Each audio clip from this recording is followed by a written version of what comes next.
première condition pour pouvoir arrêter de fumer, c'est d'être vraiment très bien motivé. Et la deuxième, c'est de bien repérer les pièges qui peuvent se présenter lors de certaines situations dans la vie de tous les jours. On doit s'adresser à un professionnel de santé, un tabacologue, un médecin tabacologue, une infirmière tabacologue, un médecin traitant, éventuellement un psychologue.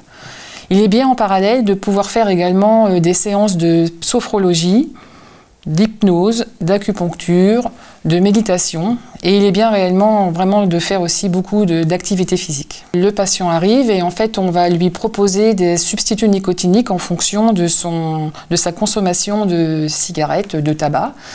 Et on va choisir un dosage optimum en fonction de ses besoins et de ce qu'il a envie aussi de prendre comme traitement. Bon, par exemple, avoir des substituts nicotiniques, des pastilles près de soi, dans sa poche, avoir une paille pour essayer de souffler dedans, marcher 5 minutes, aller se laver les mains. En fait, il faut faire diversion, il faut envoyer un message différent au cerveau.